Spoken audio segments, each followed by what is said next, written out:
आखिर पेपर में इस तरीके के क्वेश्चन क्यों पूछे जा रहे हैं। हेलो हमारे प्यारे भाइयों बहनों, वीडियो के लास्ट तक बने रहना है। इस तरीके के क्वेश्चन क्यों पूछे जा रहे हैं ये हम आपको जरूर बताएंगे। तो जिन भी टॉपिकों से 5 से 6 क्वेश्चन हर एक शिफ्ट में पूछे जा रहे हैं वही क्वेश्चन इस वीडियो में रहेंगे। शुरू से लास्ट तक वीडियो में बने रहना है। वीडियो को लाइक कमेंट, चैनल को सब्सक्राइब तो करना ही करना है क्योंकि आपका ही चैनल है। सबसे पहला क्वेश्चन, वेब सर्च इंजन किसके द्वारा वेब पेजों के बारे में जानकारी संग्रहित करता है। इसका correct answer option number C, web crawler. याद रखना है। चलिए दूसरा क्वेश्चन स्टार्ट करते हैं हमारे प्यारे भाइयों बहनों। बहुत ही अच्छा क्वेश्चन है, मोस्ट इंपोर्टेंट क्वेश्चन, एक शिफ्ट में पूछा गया क्वेश्चन है। प्रधानमंत्री स्वास्थ्य सुरक्षा निधि के अंतर्गत किस योजना को शामिल करने का प्रस्ताव नहीं है। तो इनमें से किस योजना को शामिल करने का प्रस्ताव नहीं है। बहुत ही मोस्ट इंपोर्टेंट क्वेश्चन है। इसका करेक्ट आंसर इनमें से क्या बनेगा जल्दी से बताइए क्योंकि मॉक टेस्ट चलेगा। अगर इस मॉक टेस्ट को जिसने भी निकाल लिया ना तो समझ लो महिला पर्यवेक्षक में सिलेक्शन पक्का है उसका। Correct answer option number D, Ayushman Bharat प्रधानमंत्री जन आरोग्य योजना। सबला योजना का मुख्य उद्देश्य क्या है। देखिए जो सबला योजना है उसका मुख्य उद्देश्य क्या है ये बताना है। ए है आपका सभी धर्म के प्रति समानता, बी लड़कियों के लिए मुफ्त परिवहन सेवा, सी किशोरियों का सशक्तिकरण, डी है आपका इनमें से कोई नहीं। तो इनमें से एक तो है, वह क्या है हमारी प्यारी बहनें, इसका जरूर कमेंट में आंसर बताएंगी। इसका करेक्ट आंसर रहेगा आपका ऑप्शन नंबर सी, किशोरियों का सशक्तिकरण। बिल्कुल करेक्ट आंसर हो जाएगा। चौथे नंबर का क्वेश्चन देखें हमारे प्यारे भाइयों बहनों, कल किस किस का एग्जाम है आप हमें ये जरूर में कमेंट में बताइएगा और अपना सा प्यारा नाम कमेंट में जरूर करिएगा। एक स्वस्थ व्यक्ति निम्नलिखित में से कौन से माध्यम से सबसे अधिक सूचना प्राप्त करता है। तो कौन सा ऐसा माध्यम है जिससे व्यक्ति सबसे ज्यादा सूचना प्राप्त करता है। ए सुनना, बी देखना, सी छूना, डी है आपका इनमें से कोई नहीं। तो इनमें से एक तो है, वह है ऑप्शन नंबर बी, देखना। याद रखना देखना करेक्ट आंसर हो जाएगा। पांचवा क्वेश्चन, बच्चे की या फिर बच्चों की बुद्धि लब्धि 90 से 110 के मध्य, यानी कि कितनी 90 से 110 के मध्य है वह है। तो वह क्या है। ए प्रतिभाशाली, बी प्रखर बुद्धि, सी उत्कृष्ट बुद्धि और डी है आपका सामान्य बुद्धि। अगर बच्चे की बुद्धि लब्धि कितनी हो 90 से 110 हो, अगर ये क्वेश्चन आ जाए ना हमारे प्यारे भाइयों बहनों तो आपको धड़ाधड़ इसका करेक्ट आंसर लगा के आना है सामान्य बुद्धि। सामान्य बुद्धि इसका बिल्कुल करेक्ट आंसर बन जाएगा। 6 नंबर का क्वेश्चन देखेंगे, बहुत ही मोस्ट इंपोर्टेंट क्वेश्चन है। बच्चों के लिए निःशुल्क एवं अनिवार्य शिक्षा का अधिकार निम्नलिखित में से कितने वर्ष के बच्चे के लिए लागू है। मोस्ट इंपोर्टेंट क्वेश्चन है। चलिए ऑप्शनों को पढ़ते हैं। 7 से 13 वर्ष, 6 से 12 वर्ष, 5 से 11 वर्ष, 6 से 14 वर्ष। जल्दी से बताइए इसका करेक्ट आंसर क्या बनेगा। करेक्ट आंसर यहाँ पर बनेगा आपका ऑप्शन नंबर डी, 6 से 14 वर्ष। याद रखना अगर ये क्वेश्चन पूछे तो आपको कितना लगाना है, 6 से 14 वर्ष लगाना है। दूसरा अगला क्वेश्चन, एक बच्चे की बुद्धि का विकास के अध्ययन की सर्वाधिक अच्छी विधि कौन सी है। तो बच्चे की क्या हो रही है यहाँ पर बुद्धि का विकास हो रहा है, तो विकास के लिए आपको सर्वाधिक एक अच्छी विधि बतानी है। तुलनात्मक विधि, बी सांख्यिकी विधि, सी विकासीय विधि, डी आपका मनोविश्लेषण विधि। तो यहाँ पर इसका करेक्ट आंसर क्या रहेगा। तेज दिमाग वाले इस क्वेश्चन का आंसर बता पाएंगे। Correct answer option number C, विकासीय विधि। समझ पर आधारित आपके सबसे ज्यादा क्वेश्चन पूछे जा रहे हैं और जो भी हम आपको इस वीडियो में क्वेश्चन बता रहे हैं ना समझ लो आपके पेपर में रखे ही मिलेंगे। करेक्ट आंसर कम्युनिटी ऑनरशिप का उद्देश्य क्या है। यानी कि कम्युनिटी ऑनरशिप का आपको एक उद्देश्य बताना है। बाहरी मदद पर निर्भर करना, व्यक्तिगत लाभ बढ़ाना, केवल सरकारी योजनाओं पर ध्यान देना, समुदाय को आत्मनिर्भर बनाना। तो करेक्ट आंसर बनेगा यहाँ पर ऑप्शन नंबर डी, समुदाय को आत्मनिर्भर बनाना। क्या करना, आत्मनिर्भर बनाना। सामुदायिक संगठन का महत्व क्या है। देखिए, सामुदायिक संगठन का महत्व क्या होता है? बहुत ही मोस्ट इम्पोर्टेंट क्वेश्चन है। ए, संगठन को असफल बनाना। बी, केवल सदस्यों की संख्या गिनना। सी, आपका केवल फंडिंग का आकलन करना। डी, संगठन की पारदर्शिता और प्रभावशीलता की जांच करना। तो यहाँ पर इसका करेक्ट आंसर बनेगा option number D. Option number D correct answer हो जाएगा, संगठन की पारदर्शिता और प्रभावशीलता की जांच करना। चलिए 10वां क्वेश्चन, निम्न में से कौन सा प्रभावी संप्रेषण में मनोवैज्ञानिक अवरोधक है? तो संप्रेषण में क्या है? मनोवैज्ञानिक क्या है? अवरोधक है। तो यह बताना है आपको। ए है दोषपूर्ण स्थान, बी दोषपूर्ण भावभंगिता, सी दोषपूर्ण उच्चारण, डी आपका दोषपूर्ण प्रत्यक्षीकरण। तो इसका करेक्ट आंसर क्या बनेगा? हम एक क्वेश्चन को इसलिए 2 बार रिपीट करते हैं ताकि आपको ये क्वेश्चन यहीं की यहीं याद हो जाए। Correct answer option number D, दोषपूर्ण प्रत्यक्षीणता, प्रत्यक्षीणकरण। चलो 11 नंबर क्वेश्चन, निम्न में से कौन सा संप्रेषण में सबसे अधिक सहायक श्रव्य कौशल है? सबसे अधिक श्रव्य कौशल बताना है कि इनमें से कौन सा है। लगाइए दिमाग और बताइए हमारे प्यारे भाइयों बहनों, इसका करेक्ट आंसर क्या बनेगा? ए, पूर्वाग्रह श्रव्य, निष्क्रिय श्रव्य, सी सक्रिय श्रव्य, डी प्रतियोगी श्रव्य। ऑप्शन हमने पढ़ दिए हैं, सिर्फ आपको इसका करेक्ट आंसर बनेगा ऑप्शन नंबर डी, सक्रिय श्रव्य। सक्रिय श्रव्य इसका करेक्ट आंसर हो जाएगा। 12 नंबर क्वेश्चन, निम्नलिखित में से कौन सा सिद्धांत प्रभावी संप्रेषण से संबंधित है? तो इनमें से कौन सा सिद्धांत है जो प्रभावी संप्रेषण से संबंधित है? समन्वय, स्पष्टता, अवधान, पदानुक्रम। तो निम्नलिखित में से कौन सा सिद्धांत है जो प्रभावी संप्रेषण से संबंधित है, यह बताना है आपको। बताइए इसका यहाँ पर correct answer option number D, पदानुक्रम।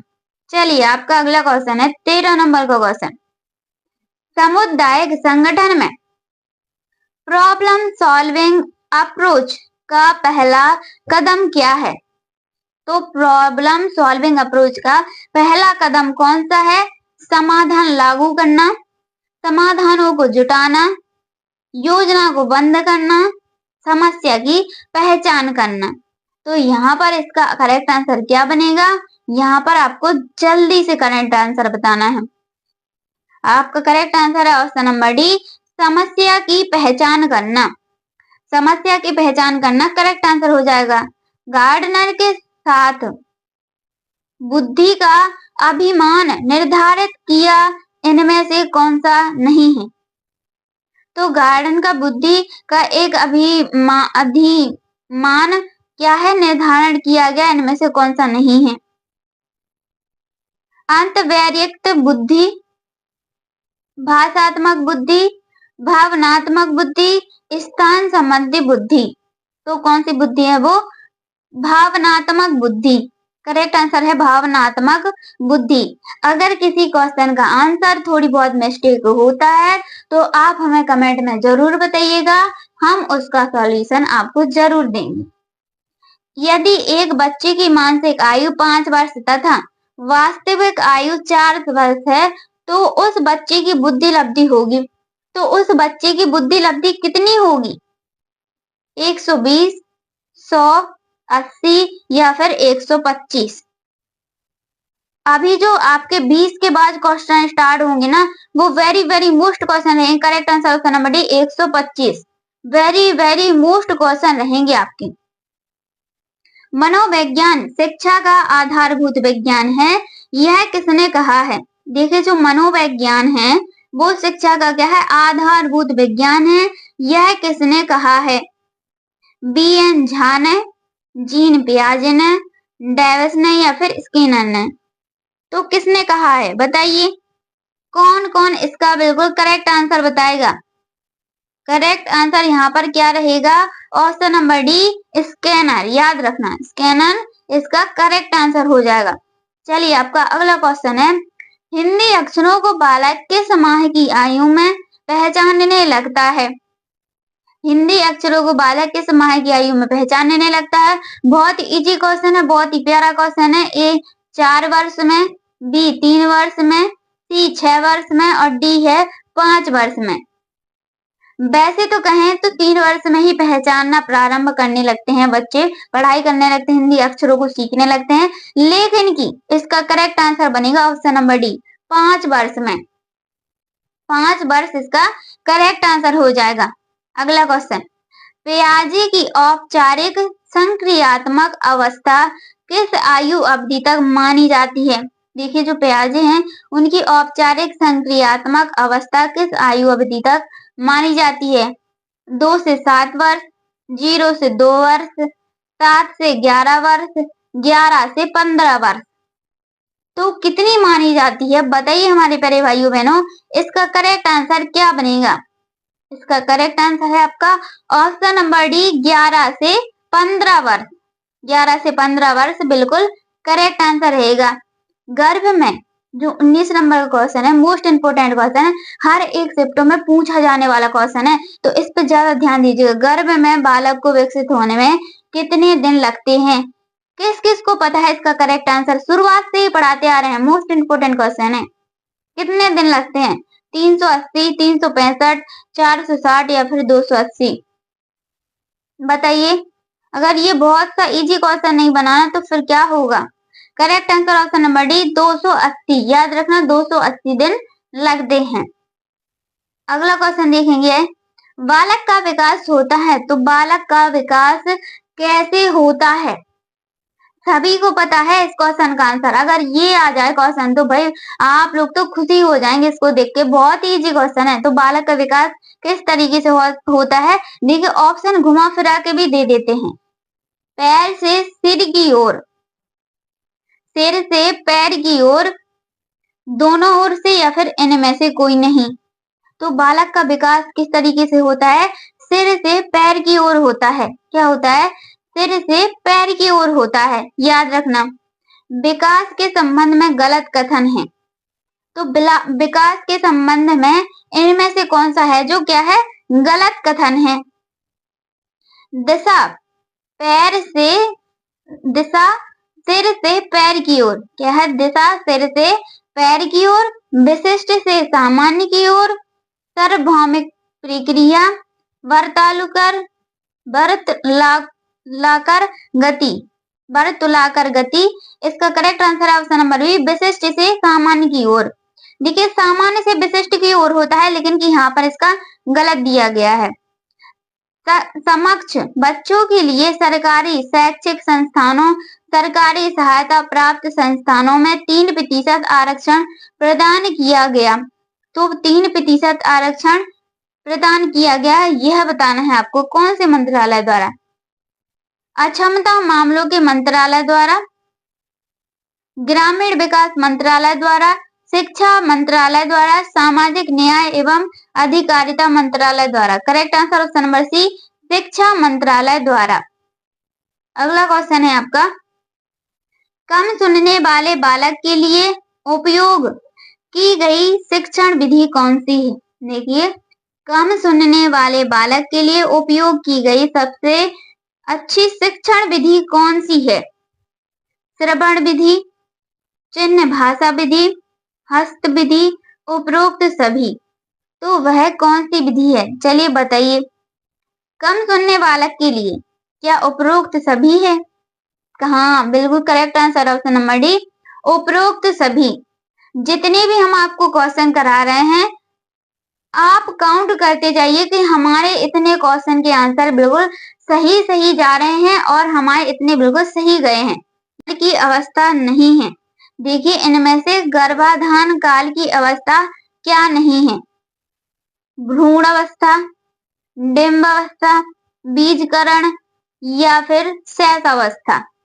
तो देखिए भ्रूण अवस्था तो है, डिंब भी है, बीजकरण भी है, क्या नहीं है? शैश अवस्था नहीं है। चलिए अगला क्वेश्चन, मानव जीवन की मनोभौतिक एकता कहलाती है। मानव जीवन की मनोभौतिक एकता क्या कहलाती है? शरीर तथा हड्डियों का विकास, मन तथा शरीर का विकास, आत्मा तथा मांसपेशियों का विकास, शरीर तथा हृदय का विकास। यहाँ पर इसका करेक्ट आंसर क्या बनेगा हमारी प्यारी बहनों, जल्दी से बताइए। इसका करेक्ट आंसर है आपका ऑप्शन नंबर ABCD में ऑप्शन नंबर बी, मन तथा शरीर का विकास। मन तथा शरीर का विकास यहाँ पर बिल्कुल करेक्ट आंसर हो जाएगा। विकलांग बच्चे को हम समझते हैं, तो विकलांग बच्चे को हम क्या समझते हैं? बुद्धि सामान्य से अधिक, बुद्धि सामान्य से कम, शारीरिक दोष या फिर उपरोक्त में से कोई नहीं। तो इनमें से एक तो है, तो विकलांग बच्चे को हम क्या समझते हैं? दिमाग लगाइए और बताइए इस क्वेश्चन का आंसर क्या बनेगा। इस क्वेश्चन का आंसर क्या बनेगा हमारे प्यारे भाइयों बहनों? ऑप्शन नंबर सी आपका बिल्कुल करेक्ट आंसर रहेगा, शारीरिक दोष। याद रखना, शारीरिक दोष। अगला क्वेश्चन है आपका, मनो अभियान का उपयोग खालिस्तान उपचार के लिए किया जाता है। तो मनो अभियान का उपयोग क्या के लिए किया जाता है? ए मंद बुद्धि बालक, बी समस्यात्मक बालक, सी बाल अपराध, डी असामान्य बालक। बताइए यहाँ पर इसका करेक्ट आंसर क्या रहेगा? मनो अभियान का उपयोग बताना है आपको। करेक्ट आंसर है ऑप्शन नंबर सी, बाल अपराध उपचार के लिए किया जाता है। अगला क्वेश्चन है, जन्म के समय शिशु की हड्डियां कितनी होती हैं? देखिए, जो जन्म के समय शिशु की कितनी हड्डियां होती हैं यह बताना है आपको जब बच्चे का जन्म होता है। ए 206, बी 220, सी 330, डी 270। तो यहाँ पर इसका करेक्ट आंसर क्या बनेगा? जिन्होंने पढ़ा होगा वो इस क्वेश्चन का आंसर जरूर बताएंगे कि हाँ मैम, इसका correct answer option number D हो जाएगा। कितनी होती हैं? 270 होती हैं। याद रखना इस क्वेश्चन को। शिक्षार्थी लक्ष्य और हस्तक्षेप करने वाली रुकावट के बीच आकस्मिक संबंध बोध कहलाता है। तो आकस्मिक संबंध बोध क्या कहलाता है? अंतर्दृष्टि, हस्तक्षेप, यंत्रीकरण, अनुकरण। तो क्या कहलाता है बताइए हमारे प्यारे भाइयों बहनों, इसका करेक्ट आंसर क्या बनेगा?